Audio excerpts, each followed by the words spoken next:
여러분들 저희가 꼭 해드리고 싶은 얘기가 있는데, 참고로 이 어쨌든 최종호 평가사님이 공부 이렇게 해야 된다는 어떤 정답을 얘기하고 있는 건 아니고, 우리 최종호 평가사님이 공부하시면서 가졌던 어떤 가치관, 공부를 바라보는 생각, 온전히 이제 최종호 평가사님의 생각을 듣는다고 생각을 하시고 들으시면 좋겠습니다. 이게 뭐 모두에게 맞는 얘기일 수도 있고 모두에게 적용되지 않는 얘기일 수도 있지만, 어쨌거나 이 평가사님이 가지고 계신 생각이구나 라고 그렇게 하고 본인에게 맞게 본인이 잘 피터링을 거쳐서 받아들이셨으면 좋겠습니다. 네, 그렇습니다. 자, 그렇게 하고 그럼 평가사님 이렇게 이거 여쭤볼게요. 1차 공부 스케줄은 전체적으로 쭉 봤을 때 이제 9월, 10월, 11월 이럴 때 어떤 식으로 진행하셨나요? 일단은 회계경제 민법 먼저 하는 거를 목표로 했었고요.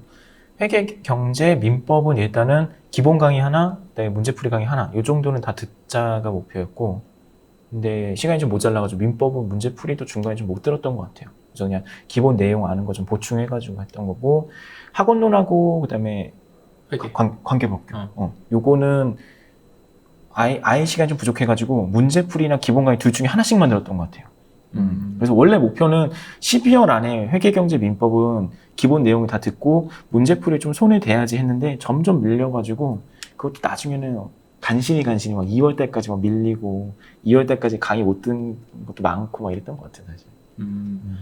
그래서 그러면은 자, 이거 이렇게 회계는 결국 뭐뭐 들으셨어요? 그러니까 기본 강의랑 문제풀이. 기본 강의랑 문제풀이. 회계는 기본 강의랑 문제풀이, 경제도 기본 강의 문제풀이, 그다음에 민법은 기본 강의 다 듣고 문제풀이는 총론까지만 들었을 거예요.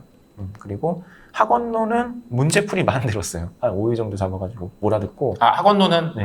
도시계획과 나오셨으니까 사실은 그렇긴도 한데 사실 내용 시험 준비하는 건 조금 다른 내용이거든요. 그렇긴 해도 일단은 내용이 약간 제가 볼 때만 해도 2회차 시험이었으니까 2회인가요? 3회인가요? 그죠? 그래서 좀 그 당시가 좀 쉬웠었어요. 그래서 그때는 그냥 그 정도 준비하면 됐던 것 같고, 관계법규는 기본 내용만 듣고 어차피 외우는 거니까 문제풀이가 큰 도움이 안 되겠다 싶어가지고 기본 내용만 듣고 혼자 문제 좀 풀어보고 들어갔던 것 같아요.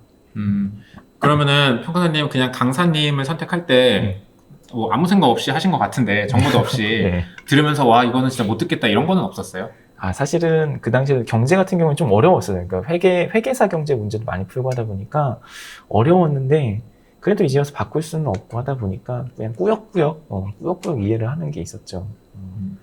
그러면 그렇게 쭉 듣다가 뭐 모의고사 같은 점수는 꽤 나오셨어요? 사실 모의고사를 거의 못 봤습니다. 풀 시간이 없으니까 그것도 그냥 마지막 시험 한 일주일 전에 한 2개 정도 풀어봤나? 이렇게 하고 그냥 점수도 사실 기억이 안 나요. 그냥 이게 이렇게 문제가 나오는구나 정도 보고 그냥 들어갔지. 1차 점수는 몇 점 나오셨어요? 1차가 평균 한 70점 정도 나왔던 걸로 기억을 해요. 네. 좀 쉬었나요? 1차가 쉬었나요? 저희 때는 지금 올해 30회만큼 어렵진 않지만 그래도 회계가 무난했고 경제가 살짝 쉽게 나왔던 걸로 기억을 하는 것 같아요. 그 당시 합격률은 나중에 찾아보면 알 수 있겠네요. 어쨌든 네네. 뭐 1차는 이렇게 준비하셨고, 근데 제가 보기에는 요즘 1차가 너무 어려워져가지고, 물론 제가 보기에는 이제 난이도가 조금 널뛸 것 같아요. 저희 때도 한 해 어려웠다가 어려웠기 때문에 한 해 쉬었다가 이렇게 좀 왔다 갔다 했는데, 뭐 올해도 그렇게 뭐 널뛰기 할 것 같기는 한데, 그래도 한번 어렵게 나왔으니까 이제 좀 어렵게 공부할 수밖에 없어진 것 같아요. 그래서 뭐 평가사님이 1차 공부하신 거는 이제 그 시절 얘기다. 근데 네. 이제 뭐 전반적으로는 이런 느낌으로 접근하면 되겠구나 정도 생각하시면은 좋을 것 같아요. 자, 그 다음에 이제 1차를 합격을 하셨습니다. 1차 합격하셨고, 그 다음에 3월부터죠. 네, 이제 그렇죠. 어떻게 공부하셨나요? 이제 그 당시에 학원이 3월에 개강을 못하고 4월부터 개강하는 바람에 왜요? 그때 선생님이 없어가지고 좀 학원에 뭔가 좀 강사 수급이 안 돼가지고 네. 학원 그래서 한 달을 쉬더라고요. 그래서 그냥 잘 됐다. 너무 피곤해가지고 그때 1차 준비하기 힘들었으니까 한 달 쉬고 4월부터 시작을 했던 것 같아요. 그래서 4월부터 시작을 해가지고 일단은 기본 이론 쭉 듣는데, 저는 그래요. 이게 양이 많으니까 제 생각에는 일단 기본 이론 한번 들은 거는 내가 잘 정리를 해놔서 모르는 게 있으면 내가 정리를 하는 거를 봐야 된다는 그 생각이 강했어요. 그래서 사실 그게 서브다 이런 그런 개념도 없이 그냥 내가 들었는데 나중에 보려면은 빨리 봐야 되잖아요. 그러니까 정리를 잘 해놓자, 처음에 들을 때. 그렇게 했던 거라 기본 강의를 다 들은 게, 사실은 세 과목 기본 강의 다 들은 거는 그 다음에 1월 정도? 그때 다 들었어요. 그러니까 강의 듣고 정리하고 강의 듣고 정리하고 이런 식으로. 3월부터 1월까지 기본 강의만 들었다고요? 네, 쭉쭉 들으면서 그러니까 먼저 끝난 것들은 한 실무는 한 10월 정도에 끝나고 그럼 그거는 이제 뭐 문제풀이 조금씩 듣기 시작했고 그다음에 이론 같은 경우는 좀 듣다가 시간 모자르면 중도에 쉬다가 다시 또 하다가 해서 1월 정도에 끝나고 네, 법규도 1월 정도까지 이렇게 쭉 쉬다가 하다가 하면서 그렇게 끝난 거예요. 평선생님, 근데 그러면은 1기가 10월 정도에 시작하잖아요. 그렇죠. 그러면은 문제풀이도 안 하고 기본 강의만 들었었으면 근데 사실 스터디는 갔어요. 스터디는 가서 내가 정리한 거 부분이 나오면은 거기는 쓰려고 노력을 하고 그다음에 내가 아직 공부 안 한 거는 그냥 이제 못 풀고 나오는 거죠. 그러면 스터디 등수는 어느 정도 되셨어요? 근데 실무는 이제 처음 시작할 때는 10월 정도였으니까 그때는 대략적인 기본 내용 다 듣고 정리가 된 상황이었기 때문에 실무 같은 경우는 일단은 뭐 9월, 10월 정도에는 다 기본 내용 다 들었으니까 저희가 이제 모의고사 같은 거 보면은 저는 보통 한 중상위권은 그래도 왔다 갔다 했던 것 같아요. 조금 이상한데 조금 납득이 안 가는 부분이 있는데 그거는 이따가 실무 공부 방법 얘기할 때 한번 전체적으로 제가 샅샅이 한번 파헤쳐 보도록 하겠습니다. 자, 그러면은 얘기 정리를 해보면요. 일단은 기본 강의를 쭉 다 듣고 정리하고 기본 강의 듣고 정리하고로 하셨고 그리고 실무 같은 경우는 좀 일찍 끝났고 10월쯤에 끝났고 이론이나 법규는 1월, 2월까지 정리가 그때 가자 정리가 끝났다라고 얘기하셨네요. 그럼 저는 딱 뭐 뒤에서도 얘기할 수 있지만 그냥 드는 생각은 이게 문제풀이를 안 해보고 정리를 하면 그게 되게 산으로 갈 가능성이 저는 많을 것 같거든요. 이 뭘 정리해야 되는지도 모르고 막 이상한 것들을 정리할 수가 있어요. 맞아요. 그거에 대해서 어떻게 생각하십니까? 이거는 어느 정도 공감을 좀 하는 편인데 그래서 정리도 하는데 몇 번 시행착오가 있었어요. 그래서 정리도 한 과목당 어떤 법규 같은 거나 정리를 한 3번 정도 했던 것 같아요. 처음에 만들었다가 나중에 또 문제 풀다 보면 좀 부족하니까 또 덧붙이고 이게 아니다 싶어서 다시 다 갈아엎고 이런 게 있긴 있었죠.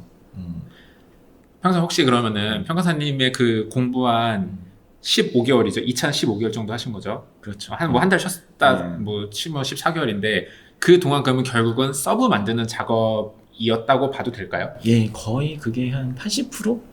그게 끝나고 나서가 한 2, 3, 그 시험 6월에 봤으니까 한 3개월 정도 앞두고였고 한번 이렇게 스스로 정리를 대충 다 자기 나름대로 쭉 해보니까 이해가 좀 되니까 그 다음부터는 문제 푸는 게 좀 훨씬 수월하더라고요. 그래서 3개월 정도 쭉 연습하고 그러고 이제 그해 6월에 시험 봤던 거죠. 네, 그러면은 또 얘기를 해봅시다. 10월에 실무 끝나고 실무는 그 문제풀이 강의 들으신 건가요? 네, 그게 제가 그 전에 다니던 학원이 일단 살짝 망해가지고 더 이상 강의가 없다 보니까 학원을 옮겼어요. 그래서 옮기다 보니까 강사분이 조금 스타일이 다르니까 거기에 맞추기 위해서 문제풀이 좀 들으면서 그 모의고사 같은 거 참여를 했었죠. 자, 그러면은 뭐 실무 같은 경우는 문제풀이 듣고 뭐 문제풀이 대충 언제까지 들었다고 볼 수 있을까요? 문제풀이는 한 3개월 정도 들었던 것 같습니다. 그러면은 결국은 실무 문제풀이 강의 끝나고 이론 법규 기본 강의 듣고 정리 끝난 게 한 1, 2월쯤 되네요. 네, 맞습니다. 네. 그럼 그 다음에는 어떻게 공부하셨어요? 그 다음에는 이제 학원 모의고사가 이제 한 3기쯤 접어들거든요. 그럼 학원 모의고사 듣고 그다음 그 주에 한번 복습하고 그러면 시간이 훅 가요. 혹시나 내가 부족했던 논점 있으면 조금 보충하고 이러면은 또 그 주 시험 보러 가고 모의고사 보러 이렇게 그냥 매주 반복됐던 것 같아요. 그러다가 마지막 시험 이제 한 달 정도 냅두고 그때 기출 문제를 봤어요. 그래서 나를 테스트할 겸 내가 이제 시간 내에 한번 풀어보자 하는 식으로 해서 기출 문제를 풀고 이제 강의 한번 이제 들으면서 답 한번 맞춰보고 이런 식으로. 그러면은 항상 불안하진 않았어. 왜냐면 사람들이 다 기출을 먼저 보고 기출을 분석하라고 얘기하는데 나는 기출을 늦게 볼 거야 라고 생각을 한 거잖아요. 괜찮았어요? 나는 기출 이거 안 봐도 되나? 딴 사람들은 기출 문제 다 잘 풀고 하는데 나는 이거 지금 뭐 제대로 공부하고 있는 건지 확인하지도 못하고 기출을 풀어봐야 내가 기출에 맞는 공부를 하고 있는지 아는 거잖아요. 근데 이게 시험의 스타일이라는 게 있는데 저는 이 시험은 일단 매번 다른 문제가 나오잖아요. 그러니까 매번 다른 문제가 나오니까 기출을 많이 푼다고 사실 스타일을 익힌다는 생각은 잘 안 했어요. 오히려 기준이 없고 애매모호한 시험일수록 기본에 충실해야 잘 보는 거라고 생각을 했기 때문에 우리 시험이 항상 그렇잖아요. 어떻게 나온다 아니면 어떤 문제가 나올 거다 예측이 전혀 안 되는 그런 논술 시험이다 보니까 그럴수록 기본을 잘 닦아놔야 어떤 문제든 대응이 좀 용이하거든요. 그래서 그래서 오히려 기출은 마지막에 그냥 나를 테스트할 겸 좋은 문제가 귀하니까 아껴놓자 이런 생각으로.